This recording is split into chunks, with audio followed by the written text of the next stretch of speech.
Hola, bienvenidos. Yo soy Lara.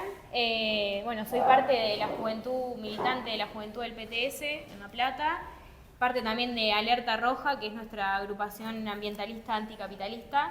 La charla de hoy es como la continuidad, ¿no?, de una anterior charla que hicimos también en esta facu de Naturales. La discusión que quisimos traer en ese momento era qué rol teníamos las mujeres y las diversidades en defensa del ambiente. Bueno, hoy, como continuidad a esa charla, queremos discutir particularmente por el agronegocio y qué relación tiene con el capitalismo.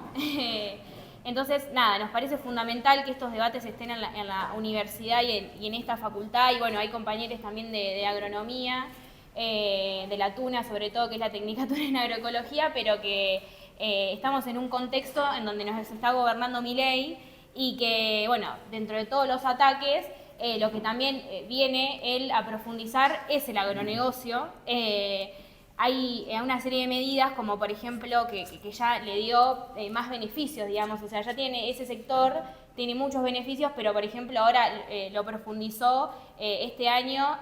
Una de las cosas que hizo, por ejemplo, es prohibir que los trabajadores del INTA puedan nombrar palabras como agroecología, biodiversidad, género, pro-huerta, crisis climática. También puso al mando de la conservación de parques nacionales a un ex CEO de Monsanto.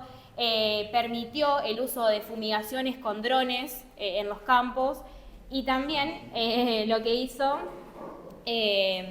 fue, ante las importaciones de los agrotóxicos, bajarles los impuestos.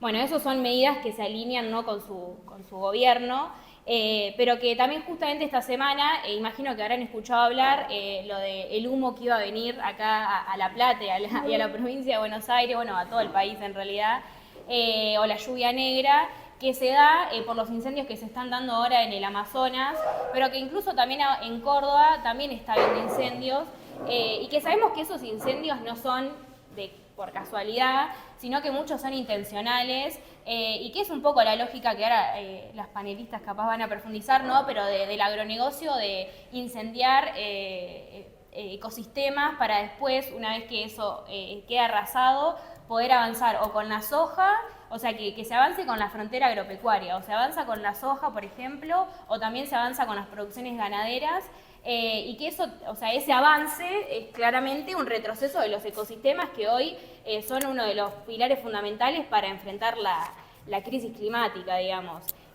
Por esas dos cuestiones nos parecía muy importante tener estas discusiones, pero bueno, que de un lado sabemos que tenemos a Milei, que es lo que dije recién, pero del otro lado el resto de los partidos políticos tampoco están mostrando un horizonte por dónde. Yo creo que la mayoría que estamos acá estamos en contra del agronegocio, queremos pensar otra forma de producir alimentos y de relacionarnos con la naturaleza. Entonces nos parece importante esta discusión, porque eso, no hay ninguno de los partidos está mostrando un horizonte, porque hay un consenso extractivista, o sea, algunos beneficiaron más, como ahora Milei, algunos menos al agronegocio, pero todos los gobiernos que pasaron hace más de 30 años que vienen profundizando este modelo de producción. Entonces nosotros creemos y estamos seguros de que podemos producir de otra forma, que podemos tener otra forma de relacionarnos con la naturaleza, otra forma de relacionarnos entre los trabajadores, y bueno, obviamente otra forma de producir alimentos que no contaminen ni el ambiente ni nuestra salud.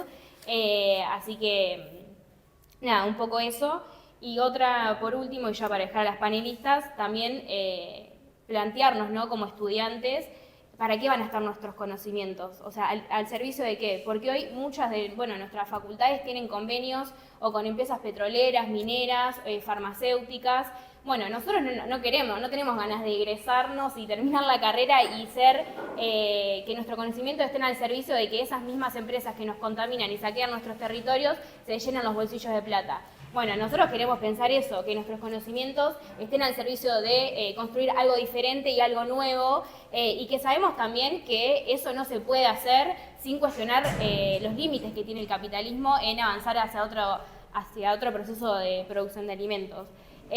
Así que esos son los ejes más o menos que quería plantear para dejar a las panelistas, que me parecen importantes remarcar, y por qué también nosotros desde la juventud del PTS y Alerta Roja damos estas discusiones en las facultades. hoy de invitadas tenemos a Virginia, que es bióloga egresada de esta facultad y en este momento está trabajando en el Ministerio de Desarrollo Agrario, así que ella va a contar un poco más cuál es su trabajo. Y también a Ligüen Antonelli, que es redactora de La Izquierda Diario de Ciencia y Ambiente. Y bueno, también ya se está por recibir de socióloga, así que ya casi estamos. Así que bueno, les dejo la palabra. Bueno, y agrego igual que nunca agarré esto. Sí. También somos de Lobos, que es un pueblo fumigado. De hecho, nosotras nos conocemos de pelear ahí, de una lucha por extender un poco la frontera en la cual se tiran agrotóxicos, que bueno, en su momento fue muy importante, así que también eso. Bueno, yo voy a arrancar como para hacer una introducción general y después darle la palabra a Vir. Cuando nos invitaron a esta charla, planteaban esta frase como un poco disparadora, ¿no? Para pensar hoy por qué si estamos produciendo supuestamente, ¿no? Algo que se dice desde el agronegocio, alimentos para 440 millones de personas, hay 5 millones por lo menos que pasan hambre en Argentina. Y en principio lo que podemos decir es que no es un problema de disponibilidad física de alimentos. Yo quería arrancar por acá porque en otros momentos históricamente sí hubo problemas de disponibilidad física, ya sea por las condiciones naturales, que se echaban a perder los cultivos, había eventos que generaban hambrunas masivas. Entonces en otras épocas históricas ha habido crisis de escasez, que se llaman. Hoy con el capitalismo pasa otra cosa, que es que tenemos paradójicamente crisis de sobreproducción. Es decir, que se producen mayor cantidad de mercancías, vamos a decir, de alimentos, que luego por la propia lógica inherente del capitalismo no se pueden colocar en el mercado, y la forma que tiene de resolver esto el mismo sistema es tirando esos alimentos mientras tenemos 1 millón de chicos que se van a dormir con hambre, que eso es algo que salió en un informe de la UNICEF. No sé si conocen, es un video que se viralizó donde se tiran las naranjas, por ejemplo, que no se pueden vender, pero con esto pasa con un montón de producciones. Esto tiene que ver con la forma, digamos, de producción capitalista, porque en el afán de generar mayor cantidad de ganancias en la competencia capitalista se aumenta la productividad del trabajo, eso hace que se requiera menos fuerza de trabajo y se expresa de manera, o sea, hay una cosa que se llama ley tendencial de la caída de la tasa de ganancia, que eso lo analiza Marx, y se expresa en forma recurrente en ciclos de crisis donde se dan, esta cosa totalmente irracional, ¿no? Como yo no voy a poder profundizar en esto, pero es todo un debate, les recomiendo este libro que sacamos hace poco en la editorial IPS, que se llama ¿De qué hablamos cuando decimos socialismo? Y que una de las preguntas, las 14 preguntas que se analizan acá, es esta: ¿por qué el capitalismo inherentemente cae en estas crisis recurrentes? ¿Y cómo se expresa esto en el agro? En particular, me voy a referir rápidamente, históricamente, cómo el agronegocio entra en los últimos años. Hacia los 60 se da algo que se llama Revolución Verde, que luego, más cercano en el tiempo, con una cierta simplificación de los pasos productivos, una técnica que se llamaba siembra directa, pero que en su momento cuando aparece no rendía porque siembra directa significa, muchos de acá quizás ya lo saben, disculpen si son de esas carreras, que se siembra directamente la semilla sobre el rastrojo. Eso hacía que aparezcan una gran cantidad de malezas, pero cuando aparece el paquete tecnológico de la semilla y el transgénico, eso pasa a ser rentable, porque entonces se tiraba el agrotóxico para matar la maleza y que el transgénico sobreviva. Ese proceso que se va dando en estos últimos años tiene un éxito relativo, que es que en principio produce mayor cantidad de alimentos, ¿no? O sea, mejora la productividad. Esto parece que estoy haciendo de abogada del agronegocio, pero como para entender también por qué se instala este modelo. Entonces yo acá les señalo que pasamos de una especie de heterogeneidad azarosa, que era como, bueno, yo cultivo, dicho mal y pronto, ¿no? Tiro la semilla y lo que me crece lo cultivo, un poco como se daba, para decirlo de manera simple, a una cierta homogeneización de los cultivos, que lo que me va a permitir es que pueda tener una mayor mecanización también dentro de la agricultura, o sea, poder usar tractores, o sea, distintos tipos de máquinas, y poder extender en mayor cantidad de hectáreas la producción, lo cual va a generar esta serie de mayor rendimiento en principio de estos cultivos. Pero ¿qué pasa? Con ese proceso de homogeneización, lo que voy a tener es que voy a necesitar más insumos externos. Es decir, yo les nombré el paquete tecnológico, o sea, la semilla transgénica, más el agrotóxico, más fertilizantes, más la maquinaria, que a diferencia del proceso anterior, quizás no requería tanto insumo externo, sino que era más el trabajo vivo de los campesinos y de los trabajadores del agro. Con este proceso de cierta homogeneización de estos pasos, lo que voy a tener en Argentina en particular es lo que se llama agriculturización.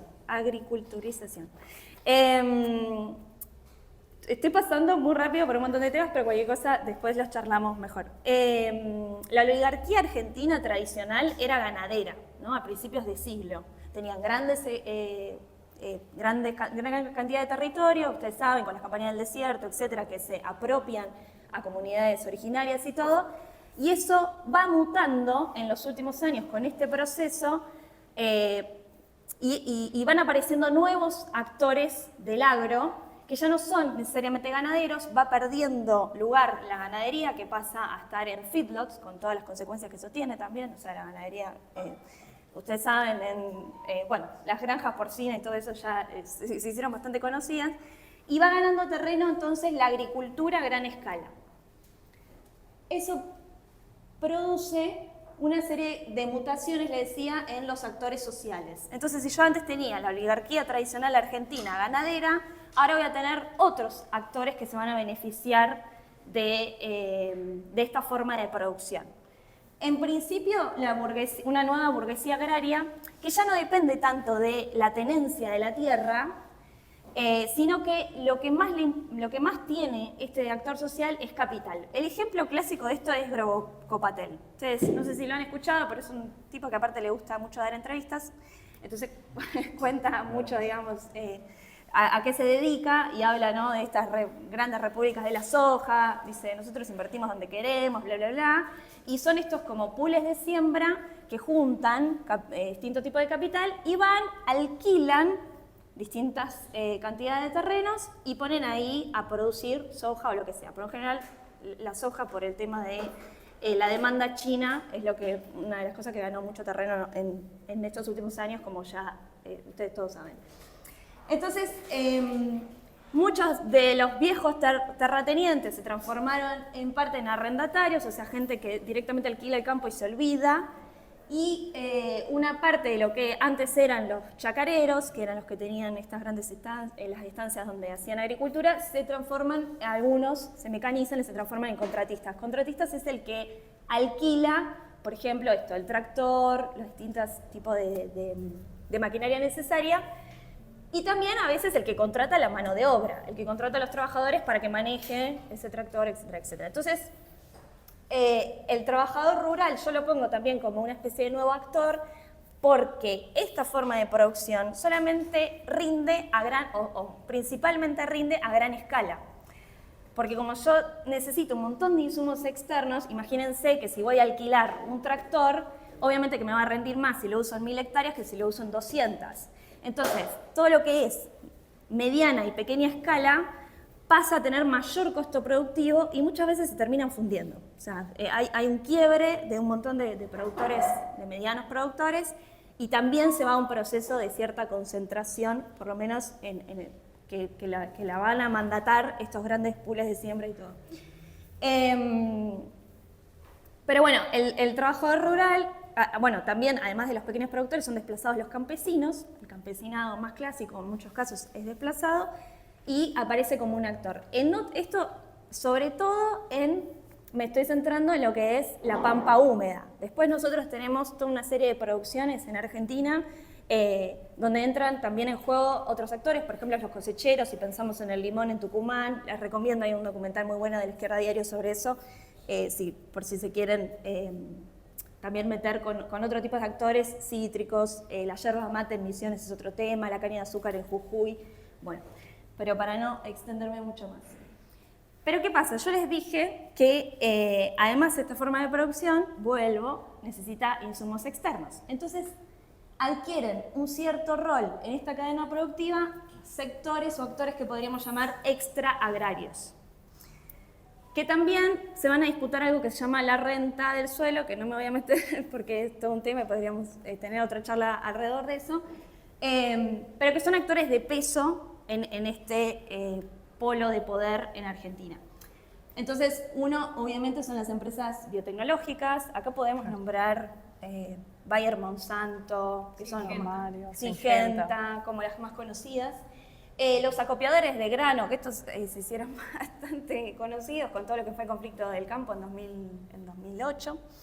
El complejo aceitero y exportador, porque esa es la última, como podemos decir, el último eslabón de esa cadena, o sea, lo que inicia con fumigaciones de campos de soja, termina en ese complejo agroexportador, que 2x3 también saltan las noticias porque suceden cosas. Y acá les señalo entonces los trabajadores aceiteros y portuarios, porque eso es lo más reciente, la gran huelga que tuvieron los trabajadores aceiteros de 2 semanas, con un conflicto muy duro que les permitió que hoy estén ganando, que les hayan aumentado el salario a 1,5 millones de pesos a cada uno. O sea, ellos discutían que el salario no solamente es para comer y vestirse, sino que también tiene que poder cubrir todas las necesidades básicas de la Constitución Nacional, como por ejemplo ir al teatro, el ocio, y por eso pedían un básico que cubriera eso y lo consiguieron. Y lo consiguieron, además de por su organización y el conflicto tan duro que le impusieron a las patronales, porque están en un sector muy estratégico, que es ¿no? El complejo aceitero, que hoy es de un poder muy importante en Argentina, porque lo que termina sucediendo con esta... Nosotros nos estamos enfocando en el agronegocio, pero si uno piensa el país más en general, es un actor de poder económico muy importante y político también, porque en esta rama, que si bien en principio es primaria, es de las ramas más dinámicas del país. Y si uno ve otro tipo de ramas como industriales o de mayor valor agregado, esas ramas suelen ser, se dice, menos productivas, menos dinámicas, y ahí se genera una especie de desequilibrio económico en el país que hace que después Argentina tenga ciclos recurrentes. Sobre esto tampoco me voy a extender mucho, pero sí, hay un montón de economistas y sociólogos que hablan de esto, las crisis de stop and go, la restricción externa. Ayer hubo una entrevista muy importante en el Círculo Rojo, en el programa de radio, a Martín Shor, Francisco Catamuto y Andrés Weiner, son autores del libro Con exportar más no alcanza, que se meten en esta discusión de, bueno, cómo se podría tener otro tipo de desarrollo en el país y por qué estos actores son importantes para pensar eso. Esto es un poco la pregunta que agarro acá, que tampoco me voy a extender, pero porque podría ser otra charla completamente, pero que es importante, porque, como decía Lara, el agronegocio fue un modelo de todos los gobiernos. Todos los gobiernos apostaron por el agronegocio. Desde los más nacionales y populares, con Cristina Kirchner. Bueno, hoy ni hablar que Milei lo hace con un discurso completamente de venir, que saquen todo y full extractivismo. El RIGI es más beneficios para todos estos sectores, no solo del agro, sino también megaminería. Bueno, saqueo de los bienes comunes naturales a como dé lugar, pero incluso en estos gobiernos nacionales y populares se decía, o había un discurso de que con la disputa un poco de la renta, con la disputa un poco de los beneficios extraordinarios que tiene este sector, que por ser más dinámico, se podía llegar a un tipo de desarrollo. Eso no sucedió. Entonces, esa pregunta de ¿por qué no es por ahí? Porque lo vemos que no es por ahí, es importante para pensar hoy, no solo para discutir contra Milei, que es fácil, porque todos claramente vamos a decir, bueno, lo que está haciendo es en beneficio completamente del poder concentrado y nada queda para los sectores populares, más pobres, etc. Eso creo que está cada vez más claro, incluso para gente que lo votó y todo. Pero ¿qué pasa con el sector que tiene un discurso distinto y que ilusoriamente plantea que con estos mismos actores de poder se puede ir a algún tipo de desarrollo? Bueno, esto es un poco lo que también mencionaba Lari, las repúblicas de la soja, esto no es un solo problema de Argentina, está bueno también tener una perspectiva internacional, es algo que pasa en Brasil. Brasil hoy, por ejemplo, Lula, como para nombrarlo, con el plan Zafra está beneficiando a los mismos jugadores del agronegocio. Es un problema de Paraguay, Bolivia, y se expresa hoy en bueno, estos desastres naturales, ambientales, porque este modelo lo que termina logrando es esquilmar completamente la tierra, se la denomina también una agricultura extractiva en este sentido, de que hay una separación tal entre el productor y el medio de trabajo, la tierra. O sea, imagínense, es un trabajador contratado por un contratista que a su vez trabaja para un pool de siembra al que ni siquiera le conoce el nombre y que no le importa si destruye esa tierra que alquila, porque después alquila otra, que va produciendo que eso que yo les dije en principio, que era más productivo, bueno, vaya perdiendo en realidad parte de esa productividad. Es un modelo que después termina pidiendo cada vez más agrotóxicos, cada vez más fertilizantes, cada vez más mercancías externas para que funcione, porque no se respetan los ciclos naturales, porque no hay no se produce en función, digamos, de manera equilibrada con el ambiente, y entonces, bueno, tiene estos problemas también ambientales. Ahí termina. No, paren, ahí está.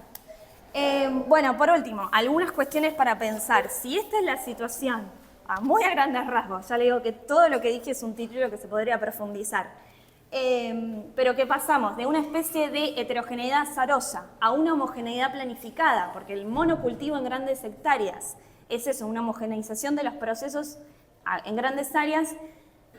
Una superación dialéctica de esto sería ir a una heterogeneidad planificada. Le decimos nosotros que en muchos casos le dicen simplemente agroecología.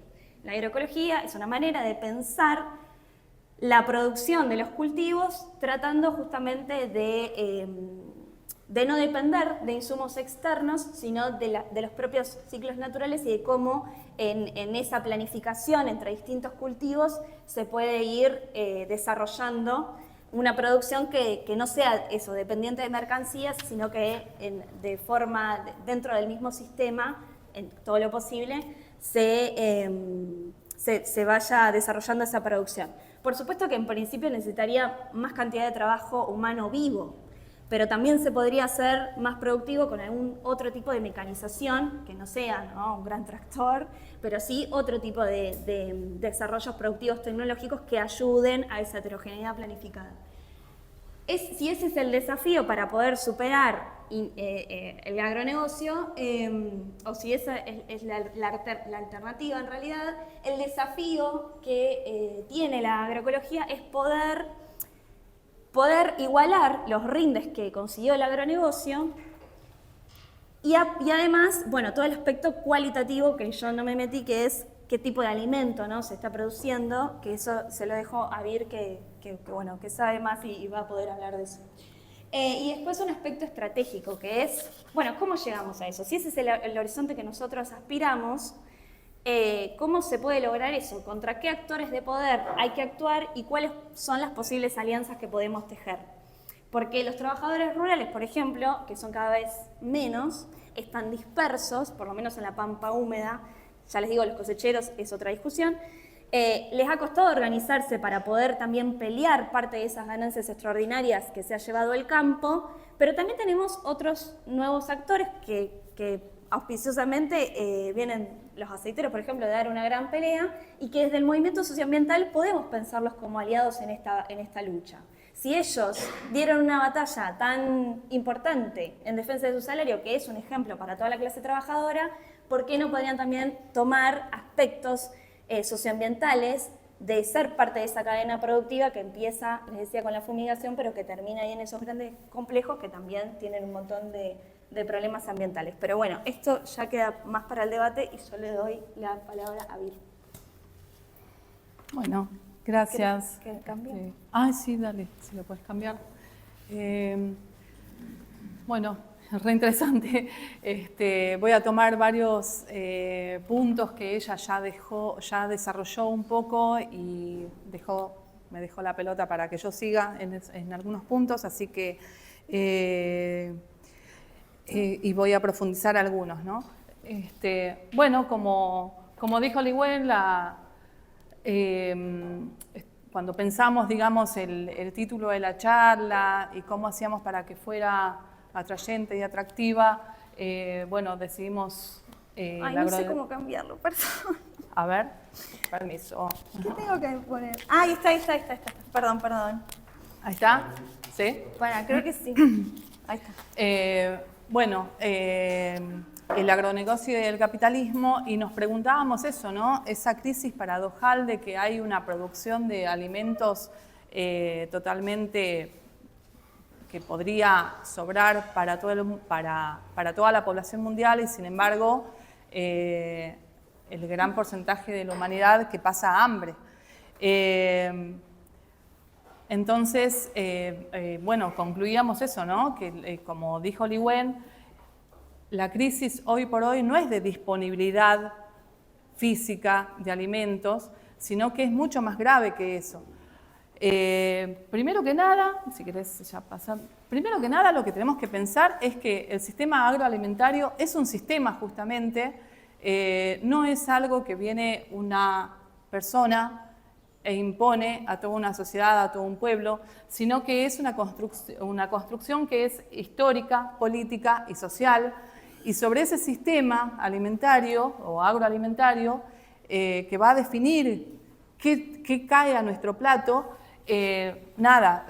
juegan un montón de factores y un montón de componentes que tienen que ver con políticas, con gustos, con historia, con tecnología, con ambiente, con economía, con industria, con saberes, con religión, y no directamente con el hecho básico de satisfacer una necesidad biológica de alimentarse para extraer de los alimentos los nutrientes y la energía que necesitamos para vivir. Así, bueno, desde esa construcción sociohistórica y política han ido surgiendo las identidades locales que hoy por hoy todo el proceso histórico también ha hecho que justamente se pierdan esas identidades locales y se homogeneice el sistema alimentario a nivel global. Pasa, si querés.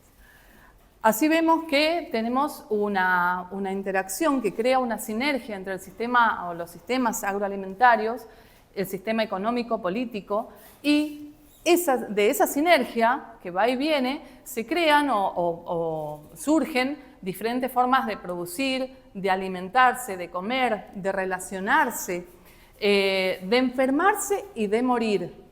¿Por qué ponemos todo esto? Porque tenemos que pensar que la alimentación es el primer factor prepatológico.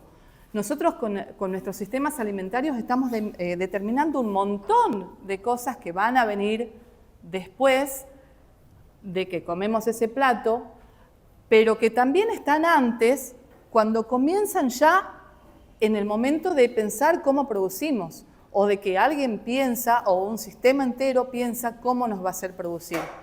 Ya en todos los pasos de ese sistema agroalimentario estamos determinando cómo vamos a vivir, cómo vamos a enfermarnos y cómo vamos a morir. Es decir que no es simplemente la alimentación, sino que es todo un sistema que determina una forma de vivir y a su vez esa forma de vivir también va determinando cómo nos alimentamos y se retroalimenta esa sinergia que hay y que a su vez está comandada por algo que viene muy de afuera, que no tiene que ver directamente con la alimentación, que es la macroeconomía y la tecnología. Acá, por todo esto que estamos viendo, lo que vemos es que este sistema globalizado del cual estoy hablando ha producido o ha generado y promovido una gran concentración de riqueza en muy pocas manos y una expansión de la pobreza. Y hoy lo que vemos es que tenemos valores que son alarmantes tenemos, por ejemplo, el Censo Nacional Agropecuario del año 2002 reflejó que el nivel de concentración de la tierra, en el 60% de las explotaciones agropecuarias pequeñas no llegaba a poseer el 5% de la tierra, mientras que el 10% de las explotaciones agropecuarias más grandes concentraba el 78%. Eso en el 2002. Ya para el 2018, miren el cambio que hubo. En Argentina, el Censo Nacional Agropecuario concentraba el 1% de la población concentraba el 33% del territorio, mientras que el 99% restante gestiona el 66%. Ustedes fíjense los datos, cómo cambiaron. Ya eran alarmantes en el 2002, en el 2018, el gran cambio que hubo. Un dato más local todavía, el cordón hortícola de La Plata en el censo del 2018. Las familias productoras tienen menos de 2 hectáreas en producción y aportan el 50% de la producción de alimentos de la Argentina. Y estamos hablando de unidades productivas que son en promedio no mayores a 2 hectáreas. Y a eso le agrego yo, no sé bien el porcentaje, pero la gran mayoría de esas unidades productivas no son dueños de esas unidades, sino que las están alquilando. Eso es muy grave porque justamente es lo que impide, lo que le pone un freno a poder transicionar hacia un modelo que sea más amigable con el ambiente, sin uso de agrotóxicos, donde pueda ese productor incorporar otro tipo de producciones que requieren tiempos más largos para poder aprovechar la cosecha, ¿no?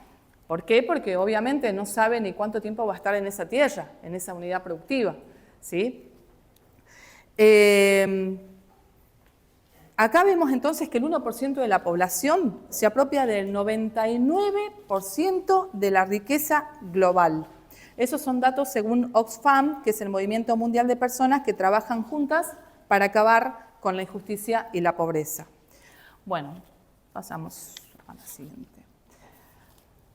Acá, en esta me va a ayudar Li Wen, porque me gustó mucho un relato de ella. Vamos a hacer al revés, yo hago una pequeña introducción y ella la desarrolla un poco más. Acá esta diapositiva tiene la intención de hacer una pequeña breve historia de cómo fue la relación del ser humano con la tierra, con la producción de alimentos y en definitiva con el consumo de alimentos, ¿no? Entonces en la primera parte vemos que antes la unidad productiva y la unidad doméstica era la misma. El productor vivía en esa unidad productiva que era su propia unidad doméstica y en todo caso había un trueque entre lo que unos podían tener en su unidad productiva y doméstica y otros tenían. Era una relación de trueque y era una relación muy cercana con ese alimento. Estaban viviendo y produciendo su propio alimento. Luego, cuando comienza la gran demanda, digamos, de soja por distintos motivos, ya sea porque en algunos países del mundo que empiezan a tener mayor capacidad de elegir qué es lo que quieren, y también en esos países empieza a haber algún cambio en la dieta y empiezan a comer más carne. Antes, originalmente no se comía tanta carne, si bien somos omnívoros, pero la dieta era una dieta más balanceada, una dieta donde la carne jugaba un papel minoritario en el total de la alimentación. Algunos países comienzan a tener un cambio, como China, lo importante es China en algunos, empieza a tener un cambio en la alimentación, empieza a incorporar más carne de diferentes animales, tanto terrestres como peces, como animales acuáticos y marinos, y para alimentar a esos, y conjuntamente con eso, empiezan las producciones tanto de animales terrestres como de peces, porque la producción de peces hoy por hoy es como si fueran un feedlot en el agua. Eso lo vemos en Chile, por ejemplo, con los salmones, que se crían los salmones directamente enjaulados. Y para poder criarlos se hace alimento balanceado, que es a base de soja. Entonces, esa producción de soja demandaba tierra y demandaba también ser producida en grandes cantidades y rápido. Entonces, eso hace que la tierra, a nivel mundial, cobre mayor valor. También cobra mayor valor los insumos para producir y la renta. Todo eso hace, lo que contaba Liwei hoy, que algunos que antes eran productores, dueños de sus tierras, se ven obligados porque no le alcanza para producir, porque aumentan los costos productivos y todo eso, se ven obligados o a vender la tierra o a rentarla. Entonces estamos en este paso.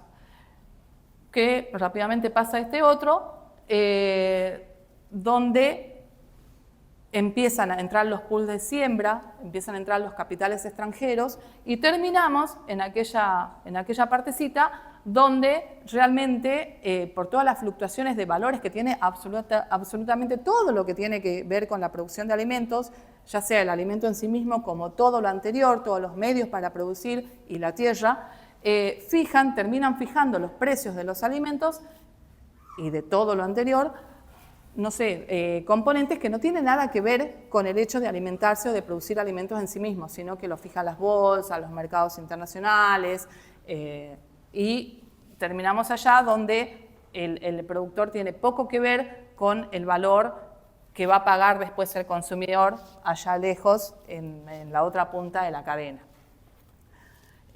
No sé si vos querés agregar algo.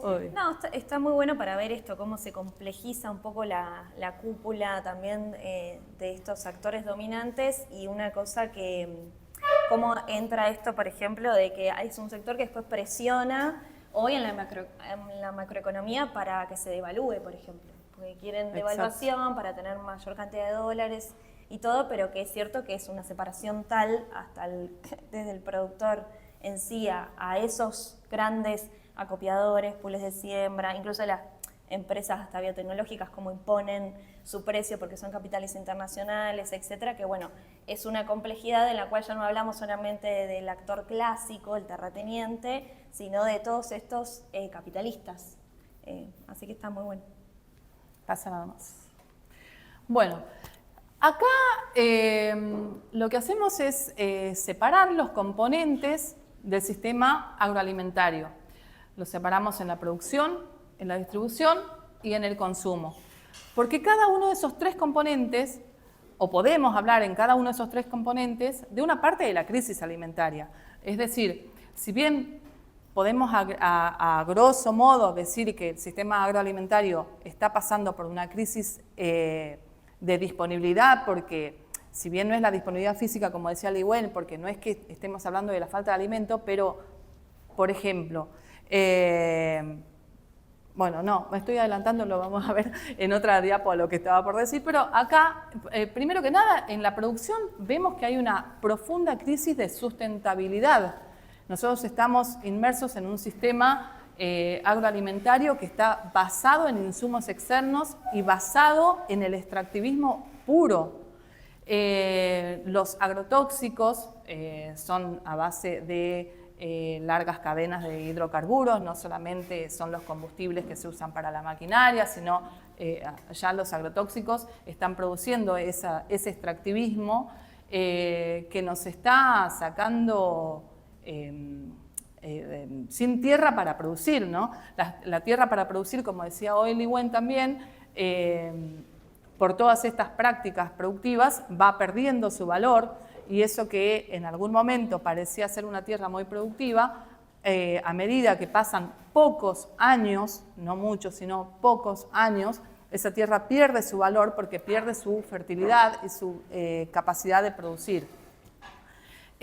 Por otro lado, también esa crisis de producción o de sustentabilidad en la producción ha distanciado tanto al productor del consumidor que hoy por hoy los alimentos tienen que recorrer, o generalmente recorren grandes distancias, con lo cual se encarecen muchísimo, porque además ocurren un montón de procesos para que, ya los vamos a ver en otra diapositiva, para que ese alimento llegue y esté en forma y esté en las condiciones necesarias para poder ser comido cuando llega al consumidor. Esto tiene que ver con los ultraprocesados, que ya lo vamos a ver en otra diapo. Bueno, en todo este modelo productivo también se producen grandes cantidades de basura, de desechos que se convierten en basura. Muchos de ellos tienen que ver con los agrotóxicos y muchos otros no, tienen que ver con, bueno, en definitiva también tienen que ver, pero no directamente. Por ejemplo, todos los plásticos que se producen por el packaging, los envoltorios, los envases, porque se ha perdido prácticamente los alimentos naturales. Porque hasta lo que creemos que es natural, como puede ser una fruta, como puede ser una verdura, está desde el momento en el que se sembró esa futura fruta o verdura, ya se le está metiendo un montón de cosas que hace que ese alimento deje de ser un alimento natural. Ni hablar cuando hablamos de los ultraprocesados, un yogur, no sé, todo lo que podamos comprar y que nos resuelve rápidamente y que está hecho para eso, para tentarnos y para resolvernos rápidamente la necesidad de comer algo, y uno va y compra la bandejita con una porción individual, que también tiene que ver con otra cosa, que es el fomentar el individualismo, que ya lo vamos a ver. Volver un cachito para atrás. Siguiendo con la crisis esta en el eje de producción, por supuesto tenemos que sí o sí ir a las grandes crisis climáticas y al cambio climático global, con todo lo que ya podemos imaginarnos, ¿no? Todos los eventos climáticos extremos, etcétera, etcétera. Cuando hablamos de distribución, lo que tenemos que ver es que justamente este es un sistema que promueve y que necesita sostener las desigualdades sociales, porque las desigualdades sociales son las que van a producir los flujos. Si no hubiesen desigualdades sociales, si no hubiese ricos y pobres, no podrían existir los flujos que necesita el capitalismo y necesita el extractivismo para poder generar las grandes riquezas que genera para unos a costas de la expansión de la pobreza que genera para muchos. Las riquezas que genera este sistema agroalimentario son enormes, pero son para muy pocos. Y eso solamente es posible socializando y externalizando los costos sociales, ambientales, sanitarios que genera. Si se hiciera cargo de todos esos costos, obviamente no tendría y no produciría las grandes riquezas que produce para tan pocos actores. Y por último tenemos la crisis de consumo, que es una crisis, se llama crisis de comensalidad, que tiene que ver un poquito con lo que ya recién estaba describiendo. Nosotros, todo esto ha ido de la mano justamente del supermercadismo. Nosotros vamos al supermercado y encontramos rápidamente cómo solucionar nuestra necesidad de alimentarnos. Y lo que encontramos en el supermercado, a pesar de encontrar muchísimas marcas y cosas que parecen ser muy diferentes, si nos pusiéramos a ver químicamente qué son las mismas cosas. Tenemos que 15 especies vegetales forman prácticamente toda la base de proteínas, de azúcares, de grasas que forman nuestra dieta. Aunque cambien de marca y aunque cambien de packaging y aunque la publicidad nos digan que están adicionadas con tal probiótico y que es buena para no sé qué y que tiene vitamina no sé cuánto, si uno se pone a mirar finito, tienen las mismas cosas. Y lo peor, o no sé si lo peor, pero digamos, agrega cosas malas, el hecho de que para poder llegar al supermercado y permanecer un largo tiempo ahí, tiene el agregado no solamente de grasas, de azúcares, sino que tiene el agregado de un montón de cosas que no son alimento, que posibilitan que esa sustancia comestible, porque le queda muy grande la palabra alimento, que esa sustancia comestible esté, digamos, con las características para poder ser comida. para que no nos haga mal de una o no nos demos cuenta de lo mal que nos está haciendo, digamos, porque mal nos hace, pero que no parezca, digamos. Y además, esta crisis de consumo o de comensalidad tiene que ver con otra cosa, no solamente o no directamente con las características de esa sustancia que estamos comiendo, sino con los cambios de hábitos. Promueve y fomenta el desarrollo desde la niñez muy temprana de comer con hábitos que no son saludables, que son en entornos que ya de por sí mismos no son saludables. Por ejemplo, esto, ¿no? Que ustedes lo sabrán porque creo que hoy por hoy casi nadie escapa a eso, ni siquiera nos sentamos a comer. O sea, comemos rápido porque vivimos corriendo, porque entramos y salimos de una actividad a la siguiente y tenemos que resolver rápidamente algo porque tenemos hambre y bueno, ya tengo que ir a otro lado. Entonces, la industria, el mercado ha sabido tener una lectura muy certera de esa necesidad y ha resuelto todo esto con bandejitas o con los...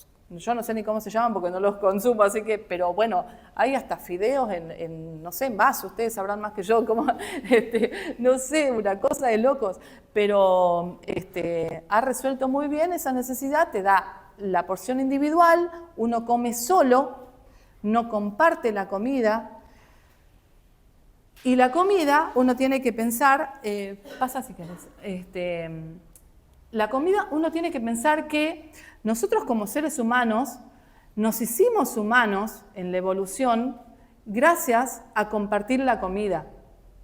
La comida, el cocinar y el compartir la comida nos hizo o produjo cierta evolución de nuestro cerebro y nos hizo seres sociales el hecho de aprender cómo cocinarla, cómo comerla, elegir con quién cocinarla, con quién comerla. Y hoy por hoy todo eso está como en un plano muy secundario. Y no es casualidad, porque obviamente ese desarrollo y promover ese desarrollo del individualismo extremo, obviamente que el capitalismo necesita de ese desarrollo de cada uno de nosotros en una esfera individual. Porque si nosotros nos diéramos cuenta de que colectivamente podemos lograr muchas más cosas que de manera individual y pensáramos qué podemos hacer, creo que nuestro poder hoy no estaría tan, no sé, tan cercanamente hablando, no estaría Milei gobernando, ¿no? Un ejemplo muy patente.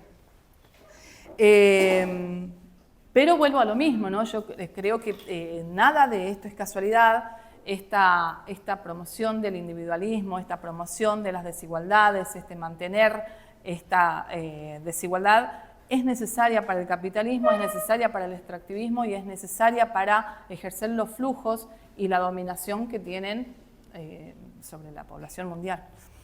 Sí. No pases. Bueno, acá, esto que decíamos recién del papel que jugó en la humanidad, el hecho de compartir la comida, de compartir el momento de cocinar, el momento de producir. En todo esto, la mujer tenía un rol fundamental. La mujer, siempre por sus características y porque la sociedad ha puesto en ella, digamos, la gran responsabilidad de las tareas de cuidado, porque desde que tenemos en la panza estamos cuidando. Era la experta en todo esto, era la experta en descubrir especies vegetales que podían servir de alimento, era la experta en cocinar, en hacer ricas recetas, en hacer dietas balanceadas, en saber qué necesitaban los hijos, resolver cuestiones de, no sé, de gustos. Bueno, hoy por hoy la mujer tiene un papel que no termina ahí, sino que reparte todo ese tiempo con un montón de otras actividades y eso ha hecho que vayan quedando nichos vacantes que la industria y el mercado ha sabido leer y ha sabido copar esos nichos vacantes. ¿Y cómo lo ha hecho? a través de la publicidad. La publicidad ha ido de la mano absolutamente de todo esto porque es justamente necesaria para vendernos que tal producto es más saludable que otro, que nos ofrece un montón de características que las necesitamos. Y bueno, así es que produjo un consumo conspicuo e innecesario de ultraprocesados. Y realmente, si uno se pusiera a pensar, cuando en épocas que ya pasaron a otra historia, cuando iba al supermercado y se traía el changuito así lleno de cosas, podríamos ponernos a pensar qué tanto de todas esas cosas eran realmente necesarias, qué tanto de todas esas cosas eran alimento y si podríamos haberlo comprado de otra forma, ¿no? En vez de elegir comprar eso que nos resolvía, porque tal vez venía todo ya empaquetado, entonces uno iba a la alacena y acomodaba todo y qué sé yo, y no tenía que estar lavando o acomodando, pensando dónde lo ponía, porque ya tenía todo un embalaje, digamos, que nos resolvía cosas. Tal vez podíamos pensar, bueno, comprar de otra forma, elegir de otra forma cómo comprar, qué comprar y cómo después resolver nuestra alimentación. ¿Qué más? Pasalo si querés. Bueno, pero todo esto, obviamente, no es gratis.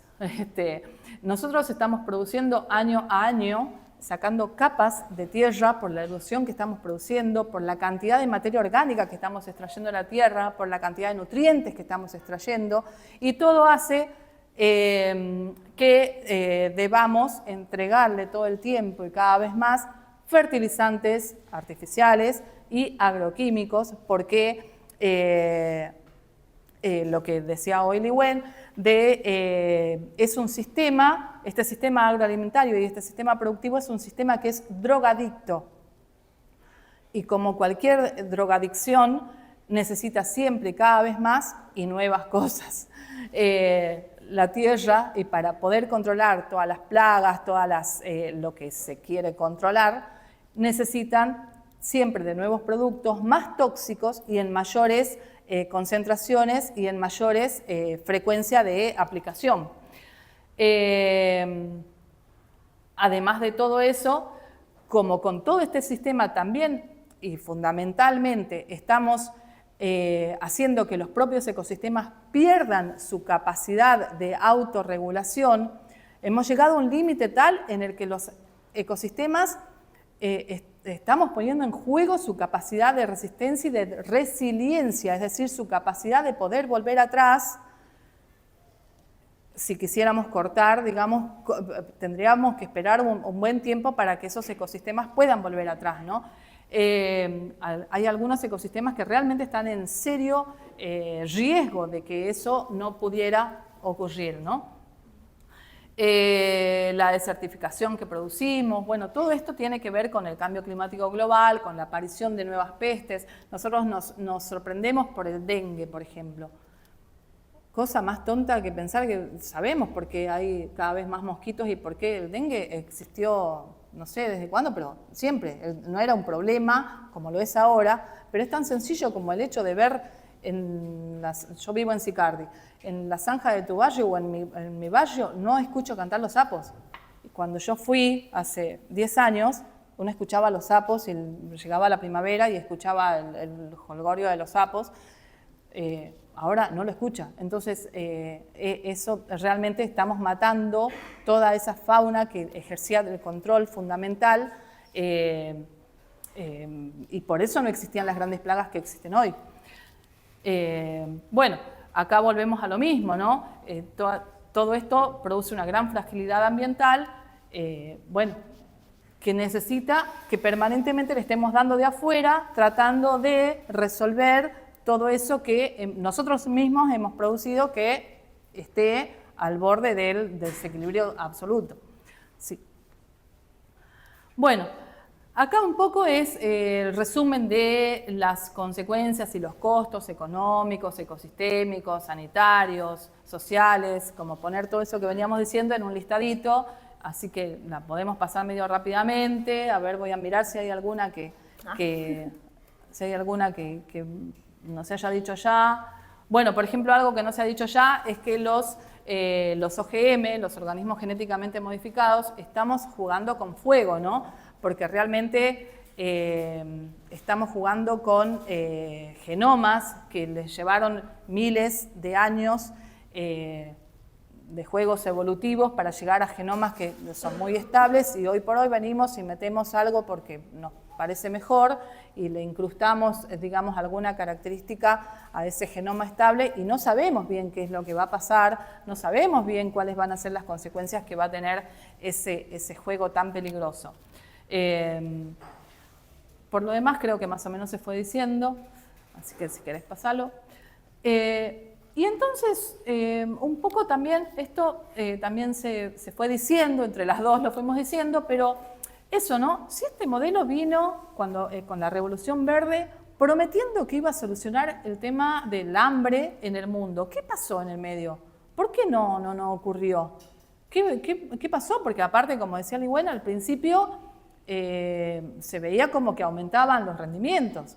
O sea, nosotros tenemos que pensar, primero que nada, ¿ustedes sabían cómo surgieron las primeras sustancias que se usaron como matayuyos, por ejemplo? ¿Saben en qué se usaron? ¿Cómo? Para limpiar los terrenos en la guerra, ¿puede ser? ¿Para qué? Perdón. Para limpiar las malezas en lo que eran terrenos de guerra, para poder esconderse. Exacto, en la guerra. Sí.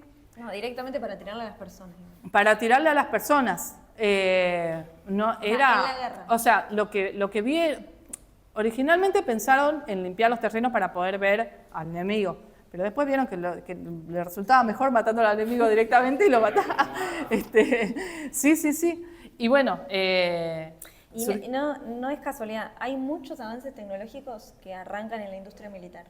¿Cómo? Que muchos avances tecnológicos arrancan en la industria militar. Claro. Bueno. Entonces, al principio todo esto se aplicaba y obviamente tenían ganancias del 100% de lo que habían sembrado, porque bueno, dejaban pasar un tiempo y esa tierra estaba como estéril absolutamente, no había nadie que compitiera con lo que ellos iban a sembrar y tenían ganancias de un 100%. Muy poco tiempo después ya empezaron a aparecer de nuevo, aparecer resistencias en las plantas a las que supuestamente querían matar. Y los rindes empezaron a bajar. Eso por un lado. Por otro lado, hoy por hoy también no estamos llegando a cubrir, digamos, el hambre de la población mundial, porque gran parte de lo que se produce es justamente para biodiesel, y eso hace todo lo que ya habíamos comentado antes, no solamente que gran parte no es alimento, sino que se transforma en biodiesel, sino que además produce todas las fluctuaciones de precios de todos los medios y de todos los recursos para la producción, desde la tierra y todo lo que necesitan. Así que bueno, nada, es muy difícil que un productor pueda llegar a producir como producía antes si estas fluctuaciones de precios no existieran, ¿no? Después, bueno, esa imagen es muy ejemplificadora, no sé si la llegan a ver, pero bueno, hay un dibujito, ¿la ven? A la segunda, que tiene un maíz y el rico le dice, no, lo necesito para encender el motor de mi auto, algo así, dice, no me acuerdo bien. No lo veo, para arrancar el coche. Después, bueno, que gran parte de lo que se produce está destinado o a forrajes o a alimento balanceado de los diferentes animales que se consumen. Y todo eso hace que realmente el hambre sea un derivado financiero y el alimento deje de ser un derecho de los pueblos y pase a ser una mercancía y se comercialice como tal, como una mercancía y con su precio y con todos sus parámetros comandados por el mercado global. Sí. Bueno, acá vemos esa concentración en muy pocas manos. Tenemos, por ejemplo, como dato, que las 10 corporaciones alimentarias que controlan el mercado de los alimentos también, o sea, las mayores, ¿no? Las más grandes, controlan también el 84% del mercado mundial de agroquímicos, el 40% mundial de las semillas y el 100% del mercado mundial de las semillas transgénicas. Bueno, eso si querés pasarlo nomás, es un dato. Acá, esto me parece importante, es parte también de la crisis de distribución y de la crisis de acceso. Acá analizamos el mecanismo de distribución social. Nosotros tenemos un mercado hegemónico en el cual el alimento llega al consumidor según su capacidad de compra, ¿sí? Esto ya nos hace o nos tiene que hacer dar cuenta que realmente el mercado necesita regulaciones del Estado, porque el mercado no se va a poner freno a sí mismo. Al mercado no le interesa ponerse freno a sí mismo, entonces esa capacidad de compra, ¿qué le importa si son pocos los que puedan acceder? Porque los que puedan acceder les va a ser suficiente y los que no pueden acceder van a ser funcionales porque son los explotados, son los que son necesarios para que el gran poderoso pueda tener toda la riqueza de todo esto. Ese es el primer circuito de distribución, es decir, el primer circuito accede a los alimentos a aquella persona que tiene capacidad de compra. Después hay un segundo circuito, que acá, en la mayoría de los estados, la mayoría de los gobiernos se centran en este segundo circuito, que es la asistencia, que es tratar de llegar con donaciones y regulando, digamos, a través de organizaciones, la llegada de alimento a aquellos que no podían comprarlo y se distribuye según la necesidad. Acá ya tenemos una primera cuestión que ¿a quién le está comprando? Le está comprando de todas maneras a ese mercado hegemónico, es decir, no se escapa del mercado hegemónico. El mercado hegemónico produce determinadas cosas que no son siempre alimento y que no te escapás porque le tenés que ir a comprar a ese mercado hegemónico. Y además, otra cosa que también juega un factor importante en este segundo paso es el clientelismo. No llega a todo el mundo. Así, en el mejor de los casos, que existiera distribución por parte del Estado y a través de organizaciones y se tratara de llegar a aquellos que no pudieron comprar, existe el clientelismo que no lo podemos negar y es un factor importante. Y hay un tercer circuito que atraviesa y que ocupa los dos anteriores, que es la reciprocidad, que tiene que ver con la distribución intradoméstica y con los supuestos que hay en cada una de las familias y en cada uno de los círculos donde se administra y se reparte el alimento. Y acá juega una importancia impresionante la publicidad. Volvemos a lo mismo. Muchas veces los circuitos y los circuitos intradomésticos se le vende fácilmente que tal producto tiene tales características y que va a ser espectacular para tu salud y bueno, y se compra o se trata de acceder a ese alimento porque supuestamente tiene todas esas características que son beneficiosas para tu salud. Y bueno, siempre caemos de todas maneras en ese mercado hegemónico que es el productor, el gran productor de determinadas sustancias alimenticias. Yo le voy a llamar sustancia alimenticia porque no me gusta, le queda muy grande alimento, digamos, a la mayoría de lo que produce ese mercado hegemónico. Pasemos nomás. Bueno, entonces, ¿qué estamos comiendo? Esto también resume un poco lo que veníamos viendo o agrega algunas pequeñas cosas. Por ejemplo, ya hablamos de los ultraprocesados, hablamos de la gran concentración de residuos de agrotóxicos que tienen todos los alimentos que llegan a nuestro plato, aún inclusive aquellos que pensamos y creemos que estamos comiendo sano, como si comiésemos una ensaladita. Fíjense, estos son los alimentos que están acá, son los que tienen la mayor cantidad de agrotóxicos. Esto tiene que ver con, si miran, por ejemplo, hay algunos que son producidos en cultivos extensivos y otros en cultivos intensivos. Por ejemplo, bueno, todo esto de hoja y todo eso es netamente cultivo intensivo y después, bueno, podemos tener naranjas, podemos tener frutillas que necesitan una gran cantidad de agrotóxicos para, o necesitan, digamos, se utilizan una gran cantidad de agrotóxicos para sus cultivos. ¿Por qué? Porque algo que no hice hincapié en eso, en que este mercado hegemónico se basa en grandes extensiones de monocultivos que producen la simplificación de los ecosistemas, la homogeneización de los ecosistemas, y tiene que ver con toda esa pérdida de características propias que hablábamos antes, que hacen a la capacidad de resiliencia, ¿no?, de los ecosistemas. Entonces, como no tienen la capacidad de autocontrol, de autocontrol, digamos, porque naturalmente tendrían esa capacidad de controlar que nada se transforma en una plaga, como no la tienen, necesita permanentemente el echarle los agrotóxicos para poder practicar ese sistema productivo con monocultivos, ¿no? Claro, por la resistencia. La resistencia, claro, que ofrecen todo lo que ellos quieren controlar. Matar, sí, porque no quieren controlar, quieren matar. Y después, bueno, las graves consecuencias para la salud. 1 de cada 3 niñas tiene anemia. En primer grado de la escuela, esos datos son muy recientes. Estos datos que están acá abajo los sacó Naturaleza de Derechos hace muy poquito.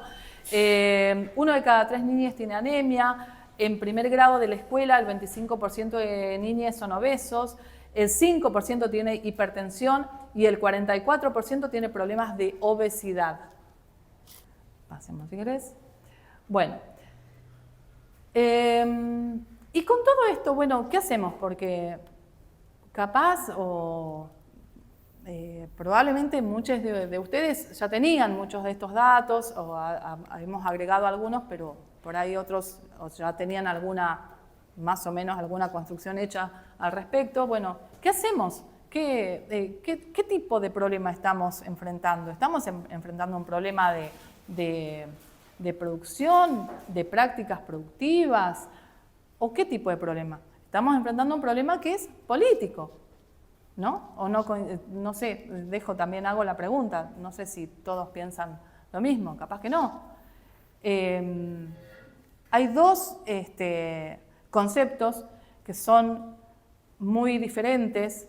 Uno es el de seguridad alimentaria y es el que la mayoría de los gobiernos encara cuando encara la asistencia con alimentos, que es la seguridad, básicamente es, muy reducidamente, es el derecho a la alimentación que tienen los seres humanos en una cantidad adecuada,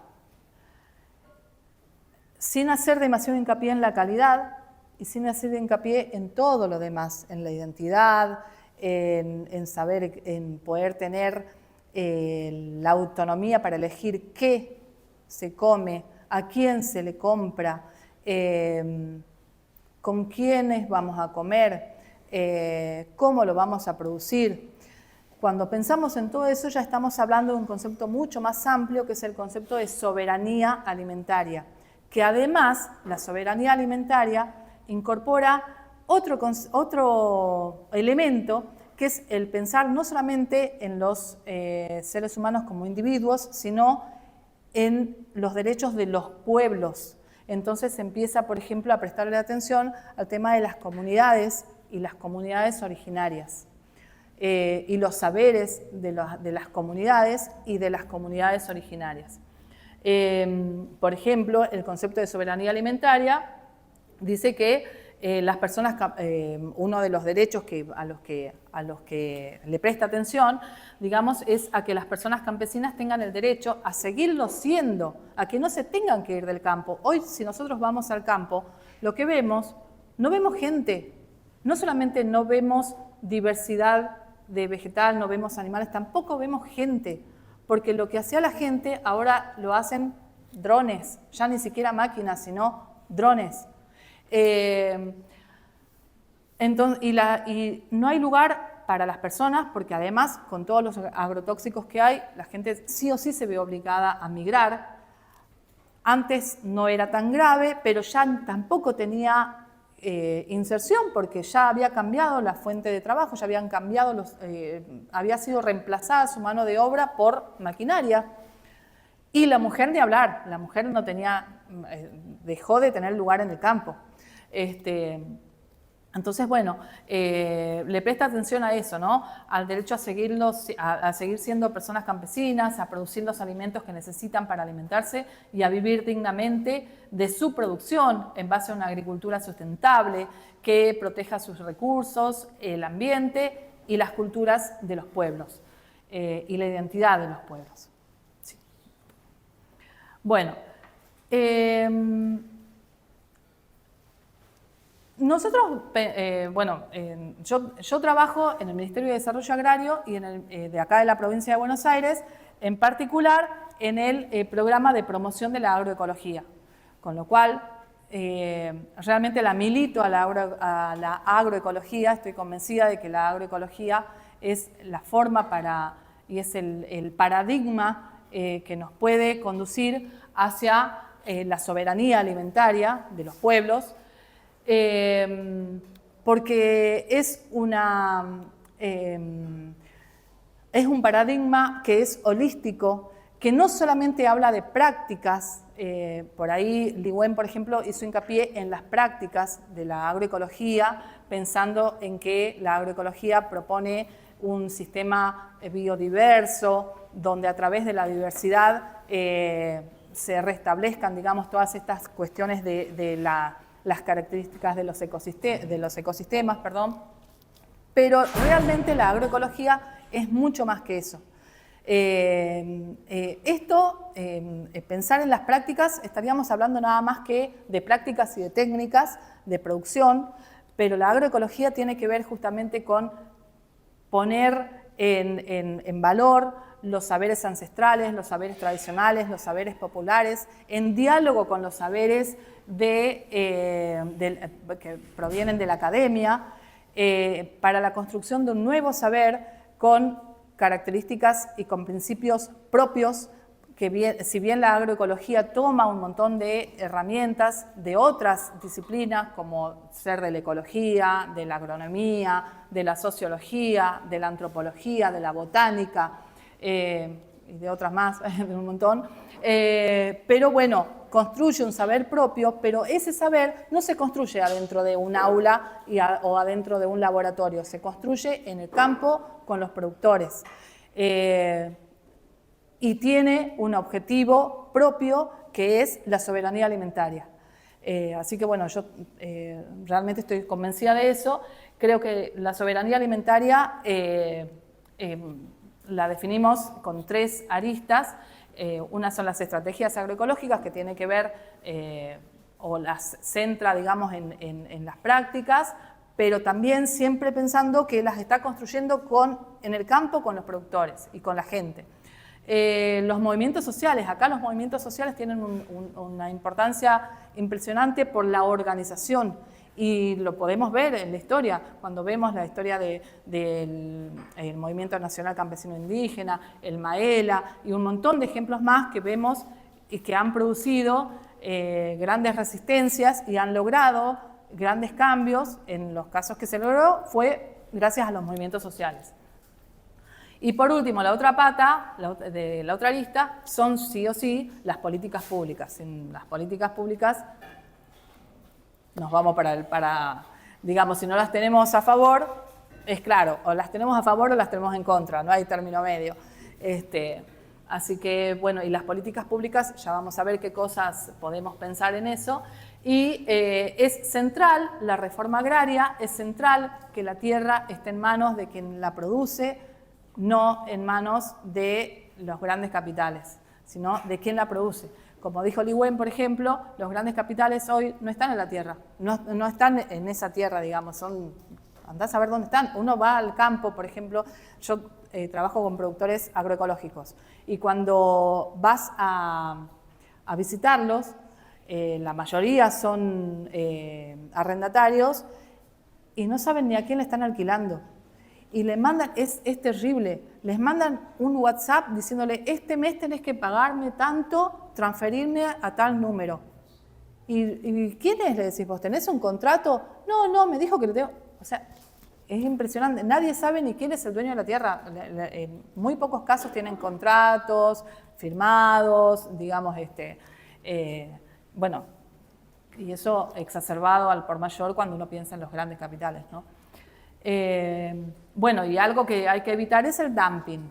Todos saben qué es el dumping, ubican qué es el dumping. El dumping es vender a un precio más bajo que inclusive que el de costo para un producto que hace que ese productor no pueda competir. Por ejemplo, eso pasa cuando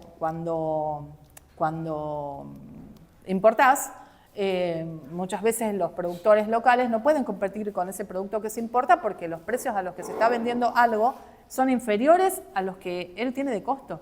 Entonces, ¿cómo hace ese productor? Así es como se mata a la producción nacional, a la industria nacional, porque se venden cosas a un valor inferior que ese valor de costo. Dale. Bueno, y acá está lo que les decía de la agroecología. La agroecología es un modelo holístico para el abordaje de los problemas del sistema de producción agropecuario actual, buscando la transición y estabilización de sistemas alimentarios y agrícolas sustentables que garanticen la seguridad y la soberanía alimentaria. Es decir, no es que el término soberanía contradiga al de seguridad, pero le agrega elementos, le agrega características. Y proporcionen equidad social y económica y conserven la biodiversidad y los servicios ecosistémicos de los cuales depende la agricultura. Bueno, y tiene que ver con todas esas dimensiones, ¿no? Política, ambiental, económica, tecnológica. Tiene que desarrollar tecnologías propias, necesita tecnologías propias, por lo que decía hoy Ligüé. No solamente porque no va a venir nadie a trabajarte en un campo de 2 hectáreas, sino porque es necesario otro tipo de tecnología, es necesario otro tipo de maquinaria. Ahora se están desarrollando maquinarias y tecnologías para la agricultura familiar, para estas extensiones más chicas, pero es un desarrollo que siempre está como muy posterior a todo lo otro, ¿no? Bueno, también las dimensiones social, productiva y cultural. Dale. Bueno, ¿cómo logramos todo esto, no? La gran pregunta. ¿Quieren, antes de que, acá ya casi no quedan, estas son preguntas y desarrollos de preguntas.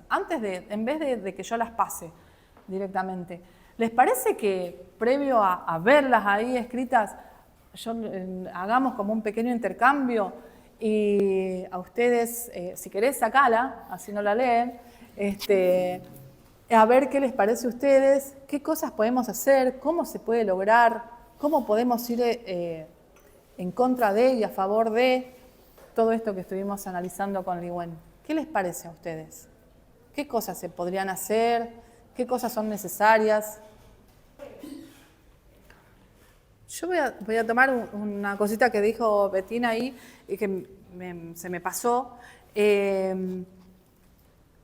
¿Ustedes saben si existe diferencia entre un producto agroecológico y un producto orgánico? Claro, el orgánico te pide que tengas 3 kilómetros. Te piden distancias mínimas aseguradas de no aplicación de agrotóxicos.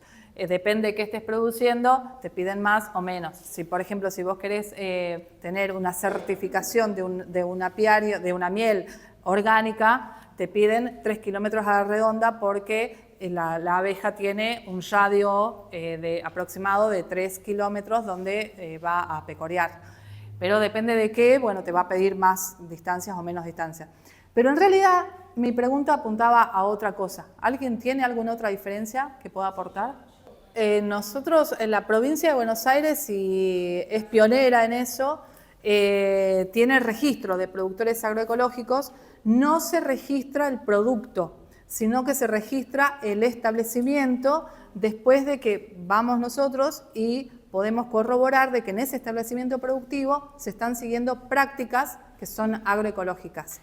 Y vos en tu producto podés, o sea, los productores que tienen el registro pueden chapear, digamos, en su producto, poner producto, no sé, producido, no me sale otra palabra, en un establecimiento registrado en el registro provincial de productores agroecológicos con resolución tanto. Y está bueno porque, bueno, para las ferias y todo eso, las ferias agroecológicas y todo, es una forma, como decía hoy Bettina, que cada vez va creciendo esa demanda de productos agroecológicos, de saber de dónde vienen, cómo se produjeron. Y cuando uno dice cómo se produjeron, no solamente está hablando de las prácticas en cuanto a la tierra, sino también a la salud de los trabajadores del campo, ¿no? Cuando uno piensa en agroecología, también piensa en eso. No solamente piensa en el producto, que sea un producto sano, un producto inocuo, sin residuos de agrotóxicos, sino que también piensa en las condiciones laborales de las personas que lo produjeron. Y otra cosa que hace a la diferencia entre orgánico y agroecológico, que un poco Bettina ahí lo dijo, es el objetivo. El producto orgánico está creado y pensado para la exportación y no deja de ser un producto del mercado hegemónico global. Los productos orgánicos no son los grandes abastecedores de alimentos para las poblaciones locales, los agroecológicos sí. Los productos orgánicos, en general, no son producidos por agricultores familiares, los productos agroecológicos sí. Los productos orgánicos lo que hacen es reemplazar insumos de la industria artificial, digamos, fertilizantes artificiales, agrotóxicos y todo eso, por bioinsumos, y por eso son sanos, pero no deja de ser todo un proceso industrializado, que no le da. Agrego una cosa, porque se vende como mercancía suntuaria, o sea, como una mercancía cara, específicamente para gente con poder adquisitivo para comprarla. Exacto. Y en Estados Unidos, por ejemplo, todas las que fueron todas las granjas orgánicas, que en principio no necesariamente estaban con ese objetivo, sino que empezaron muchas como prácticas agroecológicas y más sostenibles y sustentables, fueron compradas por el propio agronegocio, que si por un lado te fumiga, por otro lado te hace un producto sano para venderlo sano, claro, a una porción mínima de la población como mercancía cara. Sí, es re importante. Tenemos otro ejemplo también acá, muy cercano. ¿Hay chicos de la Tuna o de agronomía? Bueno, van a saber a qué ejemplo me estoy refiriendo. Santiago Sarandón, ahora, hace poquito, se divulgó que justamente lo quieren nombrar profesor emérito, ¿no? Y que gran parte, digamos, del consejo consultivo, académico, no quiso. No sé en qué habrá quedado eso, pero bueno. Santiago Sarandón enfrentó a... Yo me acuerdo, en la época cuando él empezó a hablar de agroecología y todo, lo habían, no sé si la palabra justa es, pero es la que voy a usar, pero prácticamente lo habían como echado del CONICET, argumentando que sus trabajos no eran científicos y que no tenían rigor científico, porque eran trabajos muy sociales, muy de evidencias sociales, no sé, de concentración de agrotóxicos, también de los servicios ecosistémicos. Fue una de las primeras personas que empezó a hablar de servicios ecosistémicos, cuando nadie tenía ni... Antes se hablaba de servicios ambientales, que es otra cosa, porque los servicios ambientales, que uno piensa ecosistema, ambiente, sería casi lo mismo, pero el sentido que tiene una cosa y la otra son muy distintos. Los servicios ambientales son servicios que se pagan, los servicios ecosistémicos y que se ponen, por ejemplo, para los bonos de carbono, todo ese tipo de cosas son servicios ambientales. En cambio, los servicios ecosistémicos son servicios que el propio ecosistema le brinda por sus características intrínsecas al ambiente a nivel parcela, a nivel paisaje, por sus características, nada más. Que nosotros, no digo yo ni cada uno de nosotros, pero el ser humano ha ido destruyendo muy de a poco, o a pasos agigantados últimamente, con todas sus prácticas productivas. Y él fue de las primeras personas, en Argentina al menos, yo creo que fue la primera, en empezar a hablar de estas cosas, porque Andrés Carrasco concentró más que nada su investigación en temas agrotóxicos y en la concentración, digamos, lo pudo comprobar, en sangre, en el agua, comprobó hasta que había concentración de agrotóxicos hasta en la leche de la vaca, fue el primero en hablar de eso. Y bueno, y otra pata importante, como les digo, fue Santiago Sarandon. Así que bueno. Allá habían levantado la mano. Muy bueno, sí, sí.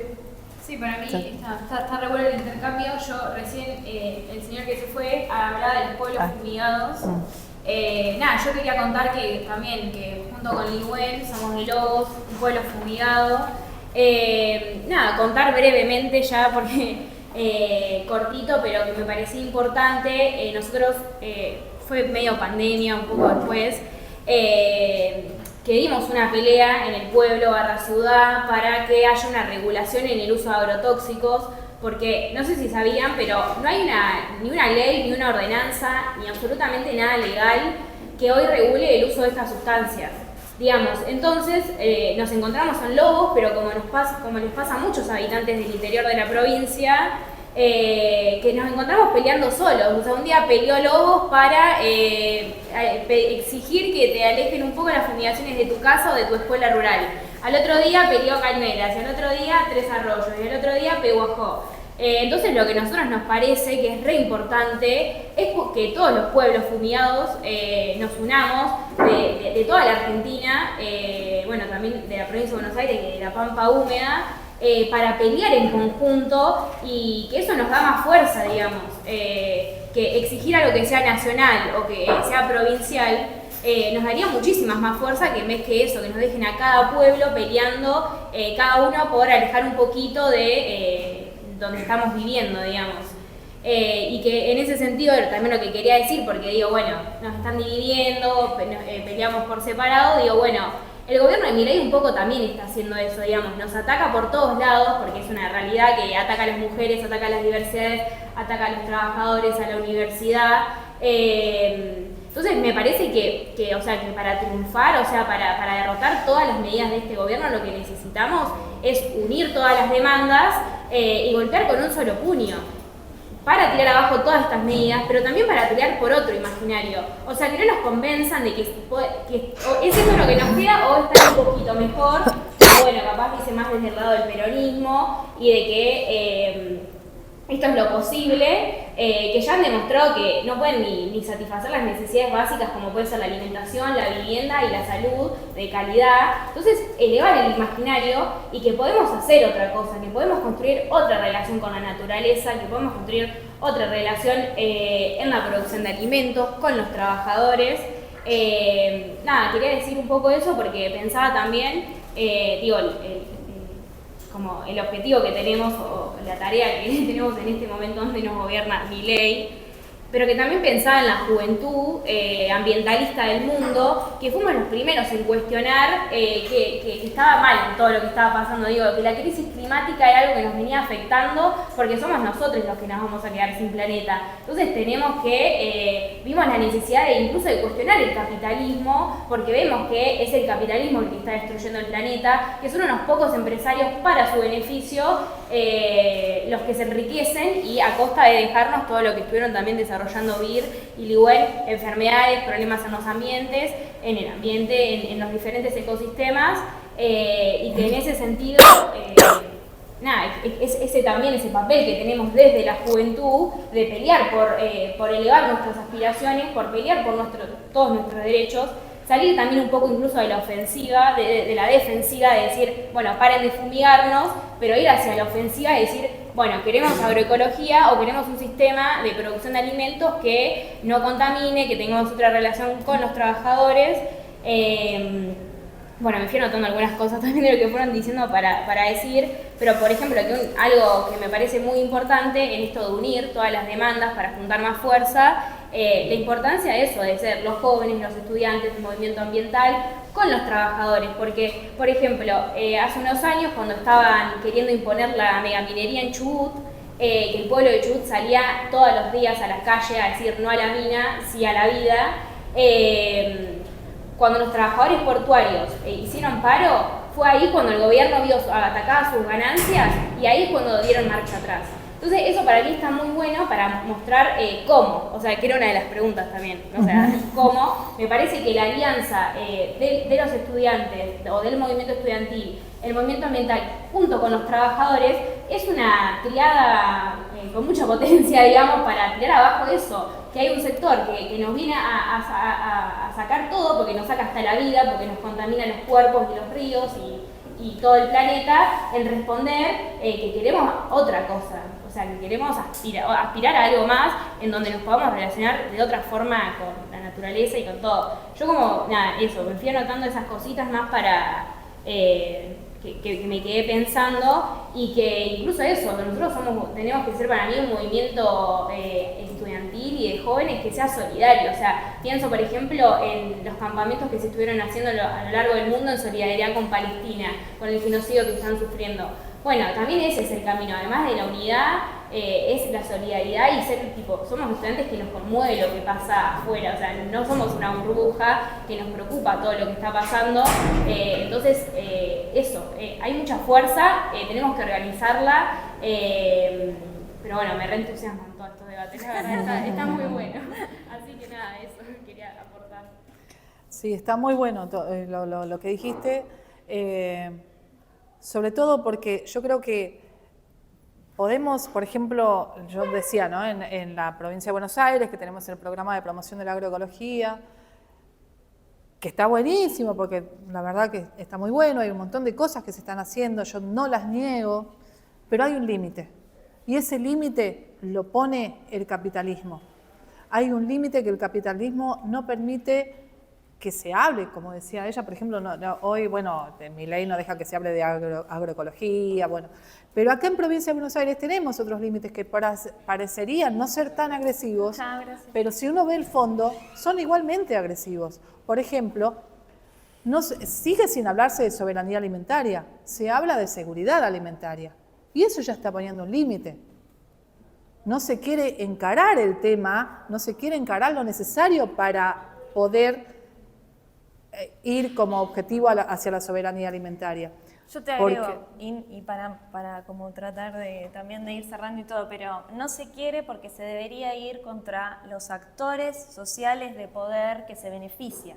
Claro. Digo, porque esto también hay que tener claro, hay gente que sí se beneficia con esto. Entonces, si las grandes mayorías nos vemos perjudicadas, es momento también de pensar una fuerza de esas mayorías para ir en contra de un puñado nomás que se beneficia. Pero como para ir, porque vamos uniendo todo. Sí, sí. ¿Te parece que veamos un poquito porque es como un resumencito de preguntas y respuestas? Bueno, entonces hay control de la comunidad sobre los recursos, la tierra es para quien la trabaja, en contra del acaparamiento de la tierra, el uso social y sustentable de los bienes naturales, yo puse bienes en mayúscula porque para cambiar esa visión de recurso a bien. El recurso parece que fuera algo sobre lo que nosotros tenemos todo el derecho de hacer lo que querramos porque es el recurso que tenemos y podemos usufructuarlo, pelearnos, un montón de cosas. Si lo pensamos como bienes, tal vez lo cuidamos un poquito más.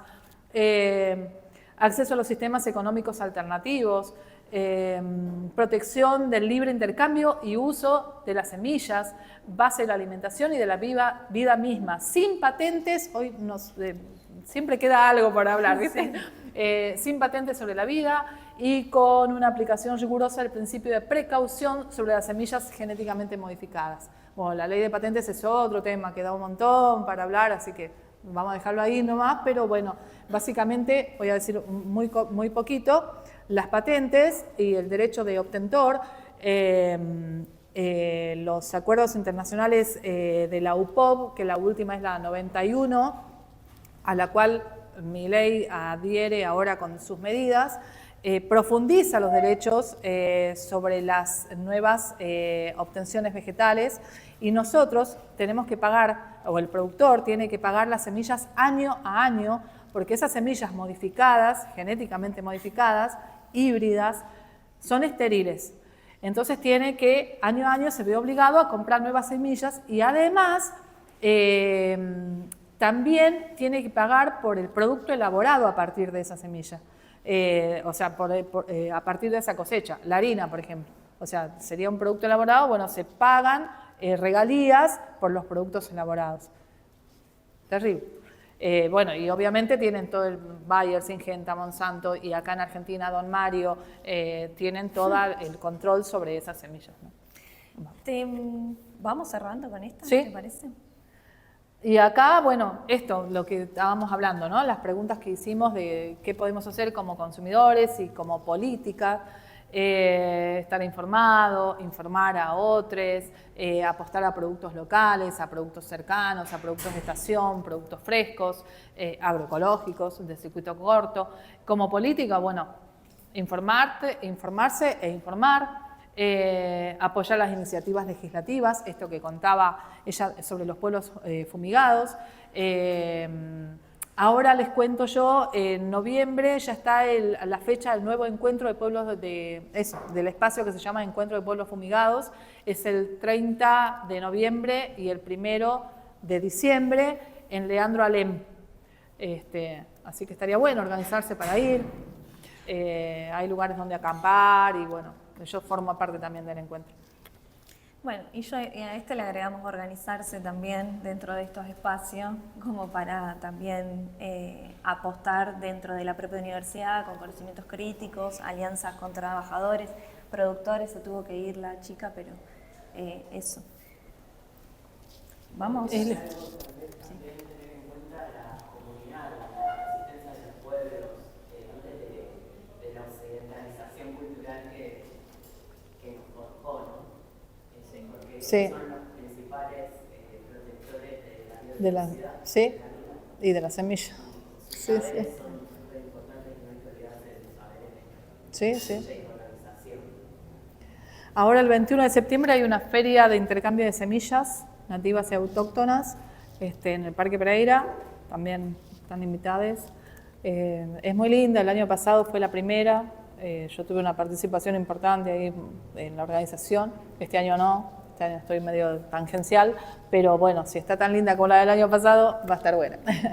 Así que bueno, invitados. Bueno. Listo.